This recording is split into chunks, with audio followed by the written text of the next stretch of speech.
Hi, parents. I just wanted to send a special message to you to let you know a little bit about next week and just some closing remarks about our interesting school year this year. So, first thing, order of business is the drive by, and it's a drive by is what this is supposed to be. And I'm reading off my phone to make sure I don't misquote anything. So, forgive me for keeping to looking down. It is next Thursday, May 14th. It's in the afternoon between the hours of 1 and 6. And just like it says, a drive by, we're asking nobody to get out of their cars. And you will, if you have our app, you can download it anytime. It is free to you. Mr. Crabtree has done a really good picture with the pathway and the way everything's going to happen. So if you've not looked at that yet, you might want to do that. If not, in a nutshell, you're not going to come in the main middle one. If you drop off or pick up in the afternoons, that's what you're going to be familiar with coming in that gate down there. And there's just going to be drop off stations all the way around the building. If you came and got a Chromebook, please return the Chromebook and its charger, the charger it goes with it, together, and turn that in. If you did any paper packets and you've completed those, they need to be turned in. There'll be a place for that. Just make sure you have the child's name on there and my name on there, because you can imagine how many pieces of paper will be coming in, and so it'll be easier to sort, and so I can find mine.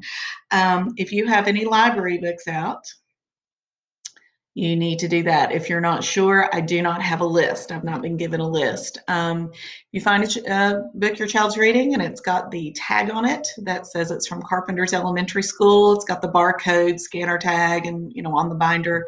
Yeah, that's probably ours. So you bring that. If you find it over the summer, just turn it in next year, okay? Then there's also, if you owe any money, if you have any lunchroom charges, if you owe for a library book, anything like that, there's going to be a place where they're collecting money. They're also doing the cookie dough. Is part of one of the many things you can pick up if you ordered cookie dough. That's the last stage stop on the drive-by, and you pick up your cookie dough that day. We will also be giving out report cards, which are very simple this time. There's really no grades other than whether your child participated in the remote learning or not. Then you're going to pick up report cards. You're going to pick up supply lists for next year. If you bought a yearbook, there's a place to stop and pick up your yearbook. If there's any medicine in the office, I don't know if that pertains to anybody, but if you have any medicine you left in the office, Nurse Susan will be there to give that back to you. And that looks like it's it. I'm also going to have whatever's in your child's cubby. They have everything that was in a basket, and I'm going to have those baskets out there, and you're going to take home basket and all. So they'll have that. So, crayons and pencils and markers. Let's see. There's a notebook in there. It's been so long since I've been in there. I'm trying to remember, but they'll have their supplies. So it's things they can use, clipboards, things they can use over the summer and perhaps reuse again next year for second grade. Now, as thinking about that, I had one parent express to me that, gosh, this is kind of going well, and I may just keep doing this with my child for a little while this summer just to keep them fresh. Awesome. That's great. Some of you just can't wait for it to be over, and awesome. We need a break. That's okay.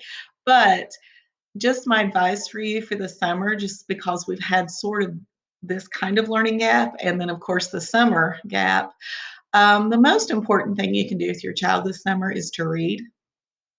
Let them read. You read to them, read together, and ask questions about what they're reading, and ask questions about what happened.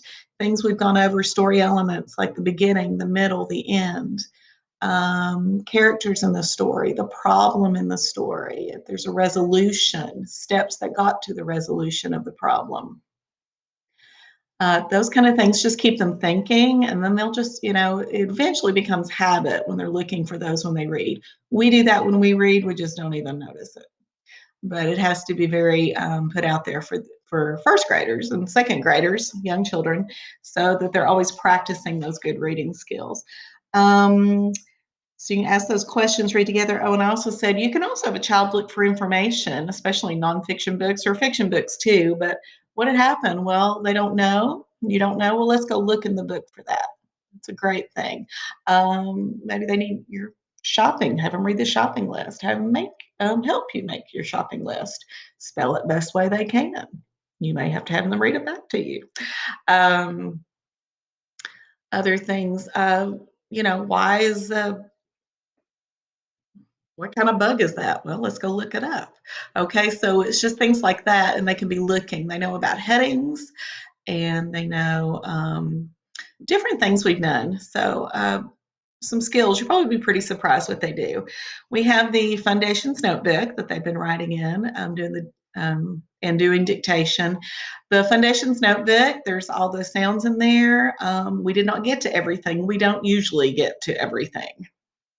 Fact, I don't know if I've ever gone through the whole thing in first grade. There's more there than we have time to do. It's like extra in there. But have them go through and look at that, go over those trick words every once in a while. You got a whole pack of index cards. You can make trick words, make your own words, words they're not familiar with, words they want to learn, and do that. You can do flashcards, they can put them up, they can make their own, make their own book with them, whatever like that. But you can use that as a good resource. There's also some pages we probably went over stuff and didn't fill it in the front part, and so you can go through that. Speaking of workbooks, math. You have both math workbooks. We did not get through everything. It it would be good. You can finish this week's math lessons on the 120 chart. The 10 more, 10 less, one more, one less. That's a really good skill that'll help them out in second grade. And just looking at all that, just kind of go through it with them. I wouldn't just turn them loose with it, but kind of go over directions. And it's that the practice and problem solving book. It's got those parent letters, so you can look up, kind of get the gist of what's going on there. Okay, you need a break. Need a break. Do not do summer school. Don't do it. Don't stress them out. Don't freak them out. Don't worry about it yourself. But those are just little things like, oh, I'm bored. I what I should do. I miss school. Yeah, mine used to say that. I can remember saying that. I miss school. Well, pull out a workbook then, or do, have a little reading class together or something like that. Tap out some words. Okay. And the last thing I want to say is just thank you so, so much. I feel very supported by most of you on this remote learning. I've learned how to do things. You've probably learned how to do things. The children have learned how to do things. I'm doing this right now on something called Screencastify, which also I can publish to YouTube, and that's where you're getting the links all this time. Once I got all that figured out, and I've gotten some things, oh, this link's not working, or this activity was fun. That's really cool. So I, I've I want to thank you for your patience with me and for your patience with your children, because it takes all of us to get all of us raised and learning, and we're always learning. I want to thank you for your fidelity in doing this. I have some of you that were just consistent every single day. And that is just really just kudos to you for that. And then I got some of you apologizing. So sorry we didn't get to it. It's okay. It's not regular school. And we have a lot of things we're dealing with right now. So, but I just wanted to thank you very much. And thank you for these beautiful children. I've really enjoyed them. And like I said, I learned something new, many things new every year about my teaching, the students I get, why they're placed with me. I think there's purpose in that. I think there's at times a divine intervention on that. we enter each other's lives for reasons, I believe, and I hope it's been productive and it's been a positive influence. And every day's not smooth sailing, but every day's not a party either. So, and we've had lots of good days and lots of good times.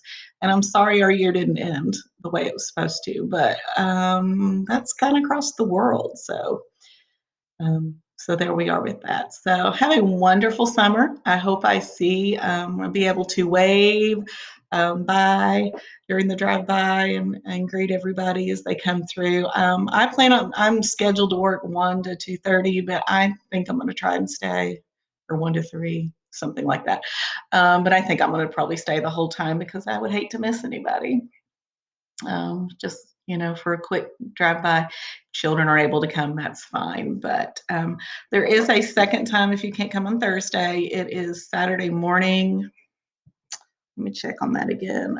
From 10 to 12, but there will be that's only for dropping off like the Chromebooks and library books or anything like that. You will not be able to pick up cookie dough. You will not be able to pick up yearbooks. You will not be able to pick up report cards, all those things. It'll probably just have to be next year before you're able to get that. So it's just for drop off only on Saturday. So I hope to see most of you on Thursday or somebody with you, and I'll be there with your stuff. So, again, thank you for such a good year, and I wish you well this summer, and I wish you well forever.